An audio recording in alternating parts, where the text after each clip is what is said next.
کم ہم اپنے آپ کو ان گناہوں سے تو بچائیں کہ جو گناہ بے لذت ہیں، ایسے گناہ کہ جن گناہوں کے کرنے سے نہ دنیاوی طور پر کوئی فائدہ حاصل ہوتا ہے، نہ جسمانی طور پر کوئی لذت حاصل ہوتی ہے، نہ کوئی لطف حاصل ہوتا ہے، تو کم از کم ان گناہوں سے تو اپنے آپ کو بچائیں۔ ایک گناہ میں نے جمعۃ المبارک کے موقع پر عرض کیا تھا کہ ایک ساتھ 3 طلاقیں دینا یہ بھی ایک ایسا گناہ ہے کہ جو گناہ بے لذت ہے۔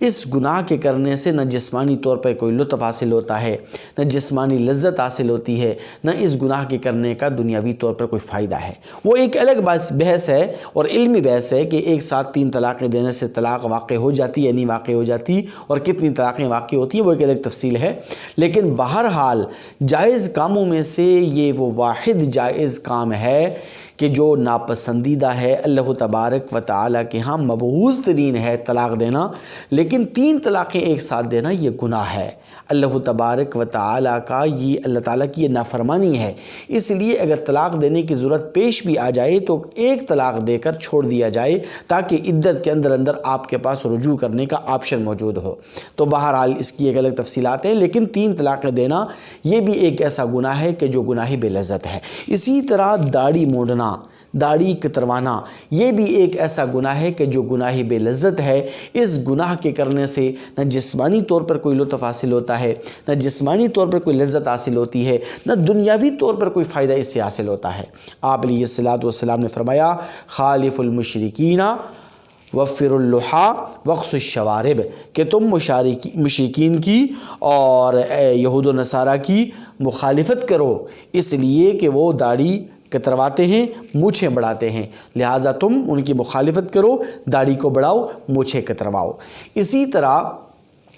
اپنی شلوار کو ٹخنوں سے نیچے لٹکانا یہ بھی ایک ایسا گناہ ہے کہ جو گناہ بے لذت ہے۔ اس گناہ کے کرنے سے پتہ نہیں لوگوں کو کیا لذت حاصل ہوتی ہے، کیا لطف حاصل ہوتا ہے، اور یہ ایک ایسا گناہ ہے کہ جو گناہ کبیرہ ہے، اس کو لوگ گناہ ہی نہیں سمجھتے۔ آپ علیہ الصلوۃ والسلام نے فرمایا ما اسفل من الکعبین من الازار فی النار، کہ جو آدمی اپنی شلوار کو ٹخنوں سے نیچے لٹکائے گا تو اس کے یہ ٹخنے جہنم کی آگ میں جلیں گے، اور اللہ تبارک و تعالی روز محشر ایسے شخص کو رحمت کی نگاہ سے نہیں دیکھے گا۔ تو اس لیے کم از کم اس گناہ بے لذت سے تو اپنے آپ کو بچائیں۔ اسی طرح راستے کے اندر تکلیف دہ چیز ڈال دینا، راستے کے اندر گلیوں کے اندر نکڑ میں کسی نکڑ کے اوپر جو ہے نا جہاں لوگوں کا رہ گزر ہو، لوگوں کا راستہ ہو، لوگوں کے آنے جانے کا راستہ ہو، اور وہاں پر کوڑا کرکٹ ڈال دینا، وہاں پر گندگی ڈال دینا، تو یہ بھی ایک ایسا گناہ ہے کہ جو گناہ بے لذت ہے، جو گناہ بے فائدہ ہے۔ اس گناہ کے کرنے کا نہ دنیاوی طور پر کوئی فائدہ ہے، نہ اس سے جسمانی لذت حاصل ہوتی ہے، نہ جسمانی لطف اس سے حاصل ہوتا ہے، اور آپ علیہ الصلوۃ والسلام نے ایسے شخص کو ملعون قرار دیا ہے کہ جو لوگوں کے راستے میں تکلیف دہ چیز ڈالتا ہے۔ آپ علیہ الصلوۃ والسلام نے چند ایک نوجوانوں سے کہا کہ لوگوں کے راستے میں بیٹھنے سے بچو، ایاکم والطریق،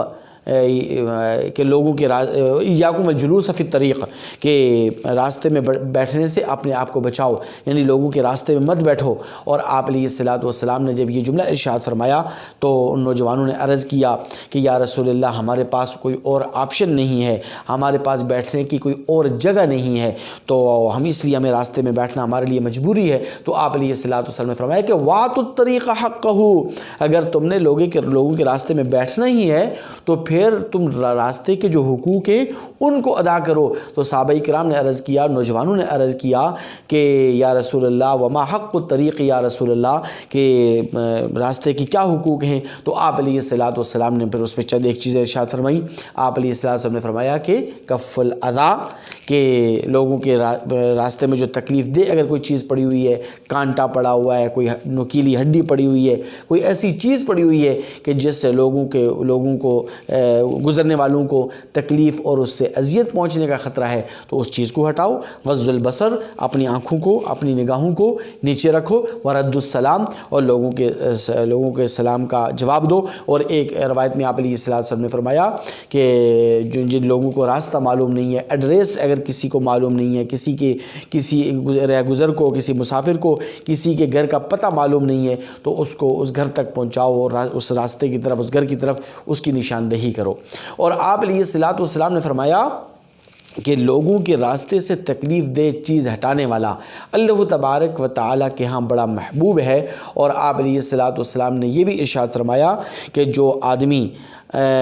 لوگوں کے راستے سے تکلیف دہ چیز کو ہٹاتا ہے تو یہ تکلیف دہ چیز ہٹانا یہ اس کے جسم کے 360 جوڑوں میں سے ایک جوڑ کا صدقہ ہے۔ جیسے کہ امر بالمعروف ایک صدقہ ہے، نہی عن المنکر ایک صدقہ ہے، نیکی کا حکم دینا یہ ایک صدقہ ہے، لوگوں کو برائی سے روکنا یہ ایک صدقہ ہے، سبحان اللہ کہنا یہ ایک صدقہ ہے، الحمدللہ کہنا یہ ایک صدقہ ہے، اللہ اکبر کہنا یہ صدقہ ہے۔ تو اسی طرح لوگوں کے راستے سے اگر کوئی آدمی تکلیف دہ چیز ہٹاتا ہے اور لوگوں کے راستے سے تکلیف دہ چیز کو دور کرتا ہے تو یہ بھی اس کا صدقہ شمار کیا جاتا ہے۔ اور ایک روایت میں تو آپ علیہ الصلوۃ والسلام نے فرمایا کہ ایک شخص کو جنت کے اندر ٹہلتے ہوئے دیکھا گیا، تو جب پوچھا گیا کہ اس شخص کو اللہ تبارک و تعالیٰ نے جنت کیوں کر عطا فرمائی، تو پھر فرشتوں نے بتلایا کہ یہ وہ شخص ہے کہ جو ایک مرتبہ راستے سے گزر رہا تھا تو درخت کی ایک ٹہنی نیچے راستے کی طرف لٹکی ہوئی تھی جو گزرنے والوں کو تکلیف اور اذیت پہنچاتی تھی، اس نے وہ درخت کی ٹہنی توڑ کر اس کو راستے سے الگ اور دور کر دیا تاکہ گزرنے والوں کو کوئی تکلیف اور اذیت نہ پہنچے۔ تو اللہ تبارک و تعالی نے اس کے اس عمل کے بدلے میں اسے جنت عطا فرما دی۔ تو اس لیے یہ جو لوگوں کے راستے میں تکلیف دہ چیز ہم لوگ ڈالتے رہتے ہیں، کوڑا کرکٹ ڈالتے رہتے ہیں، اسی طرح گندگی پھیلا دیتے ہیں، تو یہ بھی ایک ایسا گناہ ہے جو گناہ بے لذت ہے۔ بے حیثیت مسلمان تو ہمیں تمام تر گناہوں سے، صغیرہ گناہوں سے، کبیرہ گناہوں سے اپنے آپ کو بچانا چاہیے، لیکن کم از کم ایسے گناہ بے لذت سے تو اپنے آپ کو بچائیں کہ جن گناہوں کے کرنے کا نہ دنیاوی طور پر کوئی فائدہ ہے، نہ جسمانی طور پر لطف اور لذت حاصل ہوتی ہے۔